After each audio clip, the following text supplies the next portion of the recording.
Subhash Chandra Bose India के सबसे बड़े लीडर, अचानक से उनकी मौत का खबर भारत को सबसे बड़ा सदमा। बट एक्चुअली क्या यह सदमा सही भी है या नहीं, तो in the next few minute हम नेताजी के डेथ से जुड़ी कुछ अजीबोगरीब इंसिडेंट एंड उनके लाइफ लेसन्स के बारे में बात करेंगे। अगर आपको हमारा रिसर्च पसंद आता है तो हमें सपोर्ट करने के लिए हमारे यूट्यूब चैनल को सब्सक्राइब कर लें, क्योंकि हम ऐसे ही रियल हीरोज की कहानी आप तक पहुंचाते हैं। सुभाष चंद्र बोस का जन्म 23 जनवरी 1897 को कटक में हुआ था। बचपन से ही लीडिंग कैपेबिलिटी इतनी जबरदस्त थी कि कॉलेज से एक्सपेल्ड हो गए। क्यों? तो जहां से ये पढ़ते थे उस कॉलेज में ब्रिटिश प्रोफेसर बच्चों को बहुत पीटा करते थे, तो ये प्रिंसिपल के पास चले गए और उस प्रोफेसर से माफी तक मंगवा दी। बट वो इंग्लिश प्रोफेसर फिर भी नहीं सुधरा एंड जब वो दोबारा बच्चों को पीटने गया तो इस बार स्टूडेंट ने मिलकर प्रोफेसर को ही पीट दिया एंड लीडर तो नेताजी थे, सो कॉलेज कमेटी ने इन्हें एक्सपेल्ड कर दिया। हालांकि इनकी कोई गलती नहीं थी, बट जो बंदा आसमान छूने के लिए बना हो वो इस सब से कहां रुकने वाला था। कॉलेज से एक्सपेल्ड होने के बाद नेताजी लंदन चले गए ICS इंडियन सिविल सर्विस की तैयारी के लिए। एंड उस टाइम बहुत रेयर होता था कि कोई इंडियन ICS क्रैक कर दे। एंड गेस व्हाट, हमारे सुभाष बाबू रोर विद रैंक 4 एंड असली टर्निंग पॉइंट तब आया जब इन्होंने सर्विस ज्वाइन करने से ही मना कर दिया। जिस टाइम किसी इंडियन का ICS क्रैक करना बहुत बड़ी बात होती थी, उस time Netaji kick the job with rank 4। तो आप देशभक्ति का अंदाजा लगा सकते हैं। एंड नेताजी का पॉलिटिकल करियर भी यहीं से स्टार्ट हो गया। जब वो लंदन से लौटे तो हजारों की भीड़ पोर्ट पर नेताजी को देखने पहुंच गई कि कौन सा ऐसा बंदा है जो ICS की नौकरी को लात मार कर आया। After returning to India, Netaji ने 1921 में नेशनलिस्ट मूवमेंट ज्वाइन कर लिया एंड लेटर इन 1939 वो इंडियन नेशनल कांग्रेस के प्रेसिडेंट भी बने। बट गांधी जी को थोड़ी गर्म विचारधारा पसंद नहीं थी, इसीलिए उन्होंने बोस पर प्रेशर बनाना शुरू कर दिया। एंड 1939 में नेताजी पर प्रेशर सीनियर लीडर्स का इतना बढ़ चुका था कि उन्हें रिजाइन करना पड़ा। एंड उसके बाद से नेताजी पर नजर रखी जाने लगी। बट सुभाष बाबू पे देशभक्ति का जुनून इतना सवार था कि सेकेंड वर्ल्ड वॉर के दौरान जहां ब्रिटिश सेना वार में बिजी थी, वहीं नेताजी जर्मनी चले गए हिटलर से मिलने।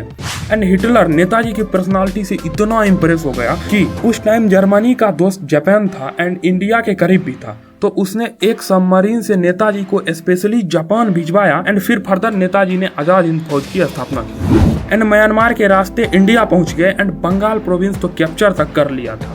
लेकिन उसी टाइम अमेरिका ने हिरोशिमा एंड नागासाकी जापान के 2 शहर पर बम गिरा दिया था, तो आजाद हिंद फौज का बैकअप खत्म हो गया था। बट इतने इंटेलेक्चुअल लीडर इतनी आसानी से कहां हार मानने वाले थे। उन्होंने अपने साथियों से कहा कि अभी इनएक्टिव हो जाओ, जब सही समय आएगा तब हम वापस से वार करेंगे। एंड इसी बीच नेताजी सोवियत यूनियन से मदद मांगने जा ही रहे थे कि 18 अगस्त 1945 को न्यूज आई कि ताइवान प्लेन क्रैश में 3rd डिग्री बर्न के कारण नेताजी की मौत हो गई।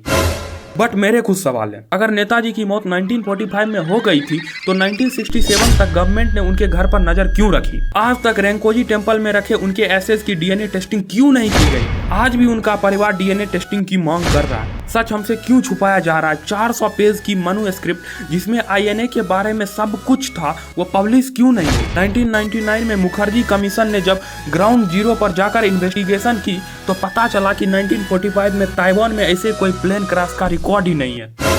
सवाल ये है कि नेताजी के इतने दुश्मन क्यों थे? 1945 तक नेताजी का कद गांधी से भी बड़ा हो चुका था। वो इंडिया के नेक्स्ट प्राइम मिनिस्टर बन सकते थे एंड नेताजी इंडिया को लीड करने के लिए इस हद तक तैयार थे कि उन्होंने अगले 20 साल तक का डेवलपमेंट का ब्लूप्रिंट बना रखा था। अपने इसी क्वालिटी के कारण सुभाष बाबू ने अपने देश में ही कई दुश्मन पाल लिए थे। Subhash Chandra Bose was a real hero, but आज सिचुएशन क्या है? या तो आजाद हिंद फौज हिस्ट्री बुक से मिसिंग है या फ्यू लाइंस में सिमट गई है। तो सच यही है कि सुभाष बाबू जैसे लीडर ही थे जिनसे पूरा ब्रिटिश एम्पायर डरता था। आज उनके आइडियोलॉजी, उनके मेमोरीज के रूप में उन्हें जिंदा रखने से मुझे फर्क पड़ता है। हम हमेशा से सोचते थे कि हमारा असली इतिहास हमसे छुपाया क्यों जाता है। हिस्ट्री बुक्स में भारत को बस लूटते हुए ही क्यों दिखाते हैं? कभी आपने ये सोचा है कि हम पूरे हिस्ट्री में 3 बार भारत आजाद कैसे हुआ, 2 बार भारत को कैसे लूटा गया पढ़ते हैं, बट भारत को किसने बनाया ये कभी नहीं पढ़ते। इसलिए हमने एक पॉजिटिव सॉल्यूशन बेस्ड अप्रोच अपनाया। हम अपने वीडियो से भारत के रियल हीरोज की कहानी आप तक पहुंचाते हैं। भारत के इंपॉर्टेंट टॉपिक्स पर कन्वर्सेशन स्टार्ट करना ही हमारा मिशन है। अगर आपको हमारे वीडियो से वैल्यू मिलती है तो इसे अपने दोस्तों के साथ शेयर। मजबूत था वो, इस धरती माँ का सपूत था वो, देश को जोड़ा शिल्पकार था वो, फिर आज उसका झुका रहे हैं हम, उसे अंबर से ऊंचा